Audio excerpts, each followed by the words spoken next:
કોંગ્રેસ હોય કે ભારતીય જનતા પાર્ટી, સામાન્ય રીતે ચૂંટણી ટાણે રાજકીય પક્ષોમાં અંદર અંદર જબરજસ્ત ટાટિયા ખેંચ જોવા મળતી હોય છે. પણ અત્યારે તો કોઈ ચૂંટણી નથી, પણ એમ છતાંય પોતાને શિસ્તબદ્ધ કેડર બેઝ કહેતી પાર્ટી ભારતીય જનતા પાર્ટીમાં અત્યારે યાદવા સ્થળી થઈ ગઈ છે. ભાજપના જ સાંસદ અને ધારાસભ્ય જાણે હરીફ પાર્ટીના હોય એમ એકબીજાને નીચા પાડવા મેદાને ઉતર્યા છે.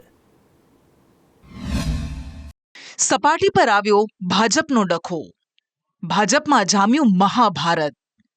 ને આજે એકબીજાની આ જિલ્લાની અંદર એકબીજાની મિલીભગત. સાંસદ વર્સિસ ધારાસભ્યનો જંગ. ઇજ્જત આબરૂથી ફરી રહ્યા હશે ને તો બધી આનાથી એમના ચિત્રે હાલ થઈ જશે.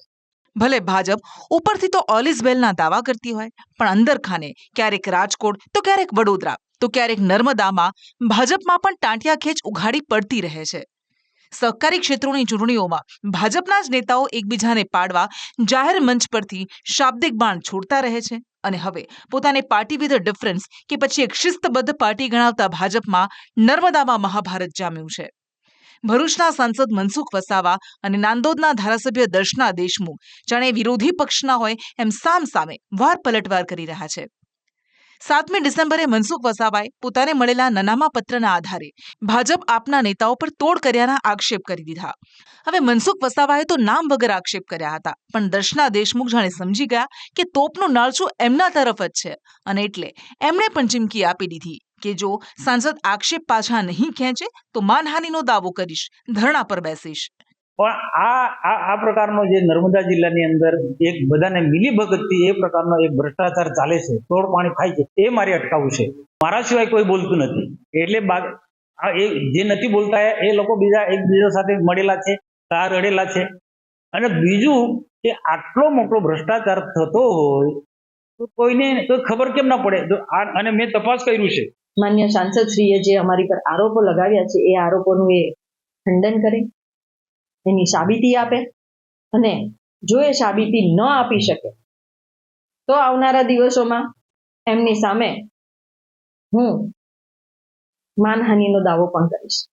જો તમે એ પુરવાર નથી કરતા તો તમને કોઈ અધિકાર નથી, તમને કોઈ બોલવાનો એવો અધિકાર નથી કે હું ભ્રષ્ટાચારી છું. અગર જો તમારી પાસે સાબિતી છે તો લાવો અને મૂકો. દર્શના દેશમુખની ચીમકી બાદ મનસુખ વસાવાએ પોસ્ટ કરીને કહ્યું કે મને જે પત્ર મળ્યો હતો તેમાં પદાધિકારીઓના નામ હતા. બિલ્ડર પાસે તોડ કર્યાના ભાજપ આપ નેતા પર આક્ષેપ હતા.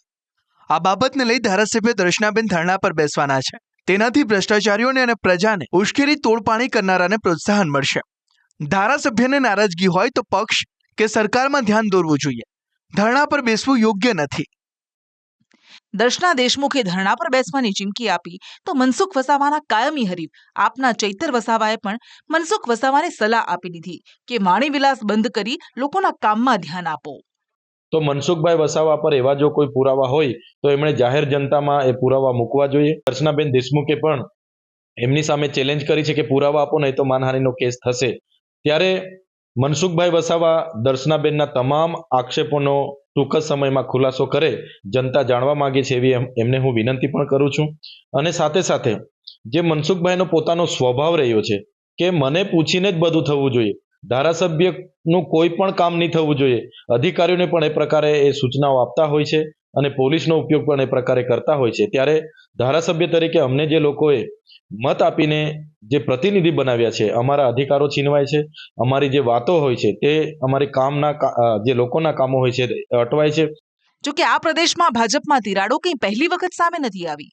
આ પહેલા ઓક્ટોબરમાં મનસુખ વસાવાએ દર્શના દેશમુખ પર ચૈતરને ટેકો આપવાનો આરોપ લગાવ્યો હતો. વાસ્તવમાં એ સમયે ચૈતર વસાવાએ નર્મદાના જુનરાજ ગામમાં એક કૂચનું નેતૃત્વ કરતા 14 કિલોમીટરના રસ્તાનું સમારકામ કરવાની માંગ સાથે તંત્રને 15 દિવસનું અલ્ટિમેટમ આપ્યું હતું, જેથી સાંસદ ગુસ્સે થઈ ગયા હતા અને પોતાના પક્ષના દર્શનાબેનને પણ તેમાં ખેંચી લેતા ચૈતરને ભાજપમાં ભેળવવા દર્શનાબેન લોલીપોપ આપી રહ્યા હોવાનો આરોપ લગાવ્યો હતો. કલેક્ટરને, પોલીસ વિભાગને ધમકી આપી, લાકડીને પાડિયાના ધાર્યા લઈને નીકળી પડીશું આવી ધમકી આપી. એના કારણે પણ વધુ સમયની જેલમાં રહેવું પડ્યું. મનસુખ વસાવામાં કોઈ રોલ નથી, છતાં પણ દર્શનાબેન જેવા લોકો ચૈતરને બચાવવાના કઈ રીતના પ્રયત્ન કરી રહ્યા છે એમને સમજાતું નહોતું. તે સમયે તો દર્શના દેશમુખે કહી દીધું હતું કે મારે કોઈ ખુલાસો આપવાની જરૂર નથી, પરંતુ આ વખતે દર્શનાબેન અકળાયા અને મનસુખ વસાવાને વળતો જવાબ આપી દીધો છે. હવે પોતાના સ્વભાવ પ્રમાણે મનસુખ વસાવા ફરી પલટવાર કરશે. એટલે ભાજપનો આ ડખો હાલ તો શાંત થાય એવા કોઈ અણસાર નથી. અને આ મહાભારત ભાજપના કહેવાતા શિસ્તના દાવાના લીરે લીરા ઉડાવી રહ્યું છે. બ્યુરો રિપોર્ટ, સંદેશ ન્યૂઝ.